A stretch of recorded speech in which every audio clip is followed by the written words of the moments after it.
নমস্কার বন্ধুরা, নবদিগন্ত চ্যানেলের পক্ষ থেকে আপনাদের সকলকে জানাই স্বাগতম। তো বন্ধুরা, এই মুহূর্তে আমি আপনাদেরকে যে আপডেটটি দিতে চলেছি, আপনারা এই আপডেটটির জন্য অনেকেই কিন্তু অধীর আগ্রহে অপেক্ষা করছেন। তো আজকে আমি আপনাদেরকে মূলত ম্যাট 1594, যেটা কলকাতা হাইকোর্টের প্রশ্নভুল মামলা ছিল, যে মামলাটি বর্তমানে সুপ্রিম কোর্টে রয়েছে 43373। তো সেই মামলা কবে উঠতে চলেছে সুপ্রিম কোর্টে, একটি কিন্তু ডেট পাওয়া গিয়েছে শুনানির। খুব গুরুত্বপূর্ণ হতে চলেছে ভিডিওটি, তাই জন্য। তো তার আগে আমি আমার দর্শকদের আজকে সকালের সুপ্রভাত জানিয়ে আমি এই ভিডিওটি শুরু করতে চলেছি। আপনাদেরকে ম্যাট 1594 প্রশ্নভুল মামলা সম্পর্কে বিস্তারিত আপডেট দিতে চলেছি। তো আপনারা সম্পূর্ণ ভিডিওটি দেখতে থাকুন, যারা বিশেষ করে ম্যাট 1594 পিটিশনার আছেন বা ম্যাট 1594 দিকে যারা অধীর আগ্রহে অপেক্ষা করছেন, আপনাদের জন্য ভিডিওটি খুবই গুরুত্বপূর্ণ হতে চলেছে। কিন্তু তার আগে বলে রাখি, যারা প্রথমবার আমার চ্যানেলে এসেছেন, আপনারা কিন্তু অবশ্যই আমার চ্যানেলটিকে সাবস্ক্রাইব করে অল নোটিফিকেশন অন করে দেবেন, কেননা এই ধরনের আপডেট আপনারা কিন্তু প্রতিনিয়ত প্রতি মুহূর্তে সবার আগে সর্বপ্রথমে পেয়ে যাবেন আমার নবদিগন্ত চ্যানেল থেকে। তো চলুন বন্ধুরা, তাহলে আজকে আমরা এই আপডেটটি এবারে বিস্তারিত দেখে নিই।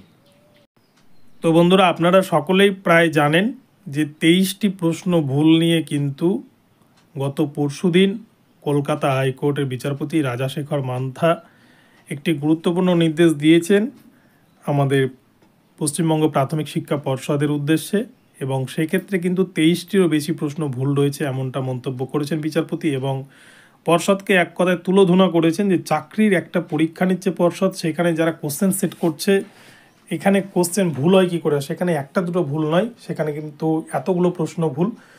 তো যাই হোক, ঠিক যেমন 2022 টেটের প্রশ্ন ভুল হয়েছে, সেই ভুল নিয়ে যেমন একাধিক মামলা হয়েছে কলকাতা হাইকোর্টে, ঠিক তেমনই কিন্তু 2014 প্রাইমারি টেট, আমি বেশ কিছুদিন আগেই কিন্তু ভিডিওতে বলেছি 2014 টেট কিন্তু একটা অভিশপ্ত টেট, যে টেট কিন্তু প্রাইমারি বোর্ড নিয়েছিল, যার নিয়ে কিন্তু অনেক দুর্নীতির অভিযোগ, অনেক বেনিয়ম অনিয়মের অভিযোগ উঠে আসে। তো এই 2014 প্রাইমারি টেটে সিবিআইয়ের যে তথ্য, সিবিআইয়ের যে চার্জশিটে উল্লেখ, সেখানে কিন্তু 6টি প্রশ্ন ইচ্ছাকৃতভাবে ভুল রাখা হয়েছিল মানিক ভট্টাচার্যের তত্ত্বাবধানে, এমনটাই কিন্তু জানা যায়।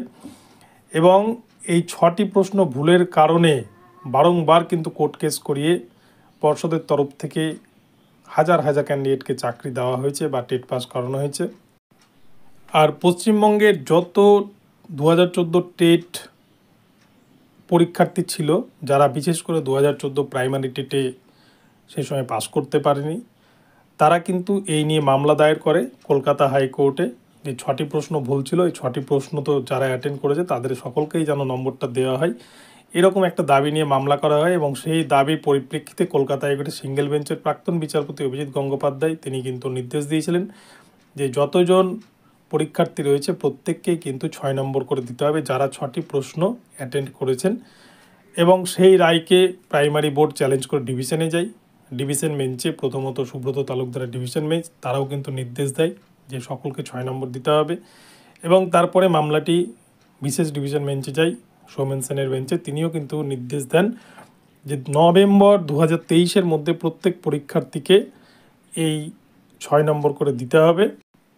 কিন্তু শেষ পর্যন্ত মামলাটি নভেম্বর মাসের আগেই কিন্তু সুপ্রিম কোর্টে চলে যায়, কেননা একদল টেট পাস প্রার্থী, যারা মূলত 2017 টেট পাস প্রার্থী ছিল, তারা কিন্তু তাদের মধ্যে একদল এই মামলাটি করে যে যদি 2014 টেট থেকে আবার নতুন করে পাস করানো হয় তাহলে তো কম্পিটিশান বাড়বে, এবং সবথেকে বড় কথা, যে 2014 প্রাইমারি টেটের ওএমআর সিটই নেই, ওএমআর সম্পূর্ণ নষ্ট করে ফেলা হয়েছে, তাহলে কিসের ভিত্তিতে কোর্ট তাদেরকে 6 নম্বর করে বাড়াতে চাইছে, এই বিষয়টা সুপ্রিম কোর্টে উত্থাপিত করে। এবং এই বিষয় নিয়ে কিন্তু সুপ্রিম কোর্ট একটা স্টে দিয়ে রেখে দেয়, এবং এই মামলায় কিন্তু বর্তমানে স্টে পড়েই রয়েছে সুপ্রিম কোর্টে।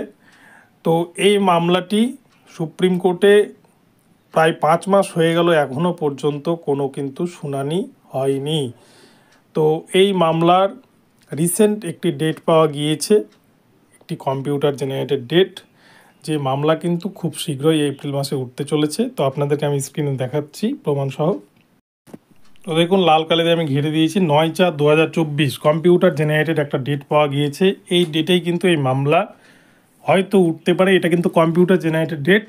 এই 9 তারিখের ঠিক দুদিন আগেই কিন্তু বোঝা যাবে যে মামলাটা 9 তারিখ উঠবে কিনা। তো 9 তারিখ যদি মামলাটি ওঠে তাহলে কিন্তু আমি বলবো 2014 প্রাইমারি টেট পরীক্ষার্থী যারা ছিলেন তাদের জন্য ভীষণ গুরুত্বপূর্ণ হতে চলেছে এই মামলাটি।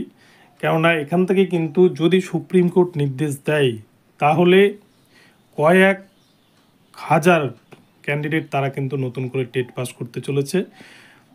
কেননা এখানে প্রায় 23 লক্ষ কিন্তু পরীক্ষার্থী ছিল, যেটা আমরা সিবিআইয়ের তথ্য থেকে পাই যে 23 লক্ষ মতো ওএমআর সিট কিন্তু পোড়ানো হয়েছে বলা ভুল। ওড়িশার বালাসোর শহরে পেপার মিলে একটি র মেটেরিয়ালস হিসাবে বিক্রি করে দেওয়া হয়েছে, যেখানে 268 কুইন্টাল ওএমআর সিট ছিল। তো সেই 23 লক্ষ পরীক্ষার্থীকে যদি এরকমভাবে 6 নম্বর দেওয়া হয় তাহলে কত ক্যান্ডিডেট পাস করতে পারে সেটা কিন্তু হাজার বলা ভুল, লক্ষ পার হয়ে যাবে। তো যাই হোক, অনেকেরই হয়তো ভাগ্য খুলতে পারে যদি সুপ্রিম কোর্ট নির্দেশ দেয় 6 নম্বর করে দেওয়ার। যেহেতু কলকাতা হাইকোর্টে সিঙ্গেল বেঞ্চ, ডিভিশন বেঞ্চ, বিশেষ ডিভিশন বেঞ্চ নির্দেশ দিয়েছিল 6 নম্বর করে দেওয়ার, তাই সুপ্রিম কোর্টও যদি এই নির্দেশ দেয় তাহলে প্রাইমারি বোর্ডের কিন্তু বাঁচার কোনো উপায় থাকবে না। প্রত্যেক পরীক্ষার্থীকে 6 নম্বর করে দিতে হবে। এবং যারা অলরেডি 2014 টেট পাস করে আছে, যারা এখনও নট ইনক্লুডেড হয়ে আছে, যারা এখনও চাকরি পায়নি, তাদেরও কিন্তু 6 নম্বর করে স্কোর বাড়বে। অর্থাৎ এক কথায় যদি কোর্টের নির্দেশ আসে প্রত্যেক পরীক্ষার্থীকে 6 নম্বর করে দেওয়ার, তাহলে কিন্তু প্রত্যেকেরই স্কোর বাড়বে এবং যারা হয়তো ফেল করে আছেন তারা পাস করে যাবেন। তো মামলাটি আছে এস বোপান্না স্যার এবং নরসিম্হা স্যারের বেঞ্চে। মামলাটি লাস্ট যেদিন শুনানি হয় 6/11/2023 তারিখে কিন্তু এই মামলার শুনানি হয়েছিল এবং তারপরে আর কোনো শুনানি এই মামলার কিন্তু হয়নি। তো যেহেতু মাঝে বোপান্না স্যার কিছুদিন অসুস্থতা ছিলেন, সেই জন্য কিন্তু এই মামলাটি কোনো কারণবশত লিস্টেড থেকেও মামলাটি শুনানি হয়নি। তো এই মামলার কিন্তু একটা ভালো দিক উঠে আসছে আগামীতে। এই মামলায় হয়তো অনেক ক্যান্ডিডেটের ভাগ্য খুলতে চলেছে। তো এই মামলাটি কলকাতা হাইকোর্টে যখন ছিল তখন কিন্তু ম্যাট 1594 নামে পরিচিত ছিল, কিন্তু এখন যেহেতু মামলাটি সুপ্রিম কোর্টে আছে, এই ডায়েরি নম্বর কিন্তু 43373/2023, এটা কিন্তু এখন সুপ্রিম কোর্টের নাম্বার। তো এই নাম্বারে মামলাটি এখন পরিচিত। তো এই যে ম্যাট 1594 মামলা, এই মামলার কিন্তু ভবিষ্যৎ কী হবে সেটা সুপ্রিম কোর্টে ঠিক করে দেবে। তবে হয়তো খুব বেশি দিন লাগবে না, এই মামলাতেও হয়তো 2-1টা হিয়ারিংয়েই এই মামলার বিস্তারিত যে বিষয় বা কী তথ্য উঠে আসে বা কী নির্দেশ দেয় সুপ্রিম কোর্ট সেদিকেই সকলে তাকাবে। তবে প্রাইমারি বোর্ড কিন্তু এখানেও চায় না যে আর কোনো ক্যান্ডিডেট যেন পাস করে, কেননা তাদের যা দুর্নীতি করার ছিল তারা কিন্তু দুর্নীতি করিয়ে তাদেরকে চাকরি বাকরি দিয়ে দিয়েছে। তো সেই জন্য প্রাইমারি বোর্ড কিছুতেই কিন্তু আর নতুন ক্যান্ডিডেটদেরকে পাস করাতে চায় না।